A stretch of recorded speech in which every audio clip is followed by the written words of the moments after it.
नमस्कार दर्शकों, धर्मार्थ चैनल में आप सबका स्वागत है। आपने अब तक 10 ज्योतिर्लिंगों की कथा को सुना।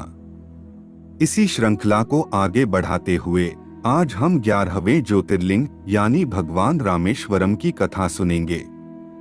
यह कथा उस प्राचीन समय की है जब राक्षस राज रावण माता सीता का हरण कर उन्हें अपने राज्य लंका ले गया था और माता की खोज में निकले भगवान श्री राम अपनी वानर सेना सहित दक्षिण के समुद्र तट पर पहुंचे थे।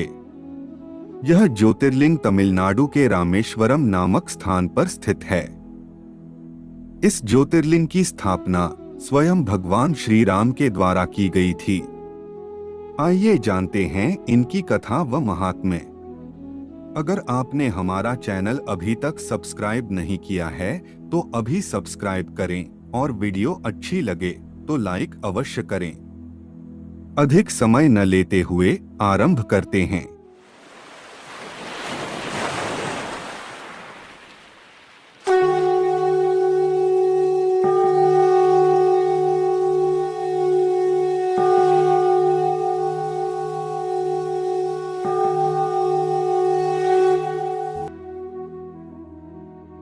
शिव पुराण के अनुसार सूत जी कहते हैं कि ऋषियों, अब मैं यह बता रहा हूँ कि रामेश्वर नामक ज्योतिर्लिंग पहले किस प्रकार प्रकट हुआ।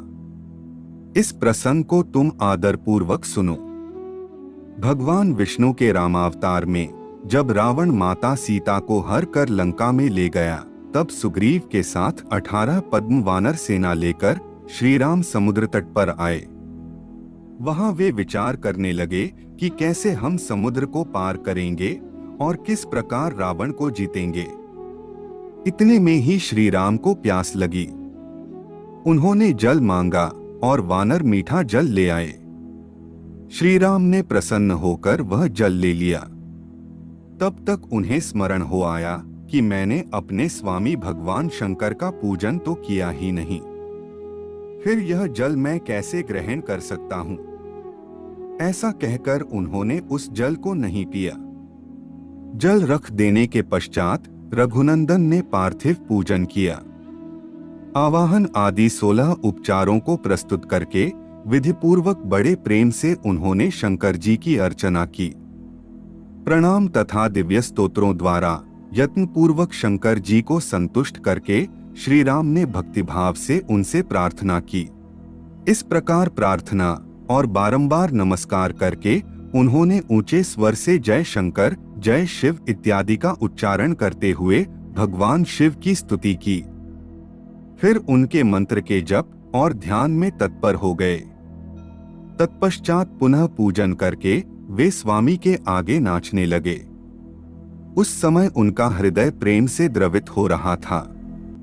उस समय भगवान शंकर उन पर बहुत प्रसन्न हुए और वे ज्योतिर्मय महेश्वर, वामांग भूता पार्वती तथा पार्षद गणों के साथ शास्त्रोक्त निर्मल रूप धारण करके तत्काल ही वहां प्रकट हो गए। श्री राम की भक्ति से संतुष्ट चित्त होकर महेश्वर ने उनसे कहा कि श्री राम, तुम्हारा कल्याण हो, वर मांगो। उस समय उनका रूप देखकर वहां उपस्थित हुए सब लोग पवित्र हो गए। शिव धर्मपरायण श्री राम जी ने स्वयं उनका पूजन किया। फिर भांति भांति की स्तुति एवं प्रणाम करके उन्होंने भगवान शिव से लंका में रावण के साथ होने वाले युद्ध में अपने लिए विजय की प्रार्थना की। तब राम भक्ति से प्रसन्न हुए महेश्वर ने कहा, महाराज, तुम्हारी जय हो। भगवान शिव के दिए हुए विजय सूचक वर एवं युद्ध की आज्ञा को पाकर श्री राम ने नतमस्तक होकर हाथ जोड़कर उनसे पुनः प्रार्थना की। श्री राम बोले, हे मेरे स्वामी, यदि आप संतुष्ट हैं तो जगत के लोगों को पवित्र करने तथा दूसरों की भलाई करने के लिए आप सदा यहाँ निवास करें। श्री राम के ऐसा कहने पर भगवान शिव वहां ज्योतिर्लिंग के रूप में स्थित हो गए। तीनों लोकों में रामेश्वर के नाम से उनकी प्रसिद्धि हुई। उनके प्रभाव से ही अपार समुद्र को पार करके श्री राम ने रावण आदि राक्षसों का शीघ्र ही संहार किया और अपनी प्रिया सीता को पुनः प्राप्त कर लिया। तब से इस भूतल पर रामेश्वर की अद्भुत महिमा का प्रसार हुआ। भगवान रामेश्वर सदा भोग और मोक्ष देने वाले तथा भक्तों की इच्छा पूर्ण करने वाले हैं। जो दिव्य गंगाजल से रामेश्वर शिव को भक्तिपूर्वक स्नान कराता है वह जीवन मुक्त हो जाता है। इस प्रकार हमने भगवान शिव के रामेश्वर नामक दिव्य ज्योतिर्लिंग का वर्णन किया। जो इनकी महिमा को सुनता है उसके समस्त पापों का अपहरण हो जाता है। इस प्रकार हमने आपको भगवान रामेश्वर की कथा व उनका महात्म्य आपको बताया।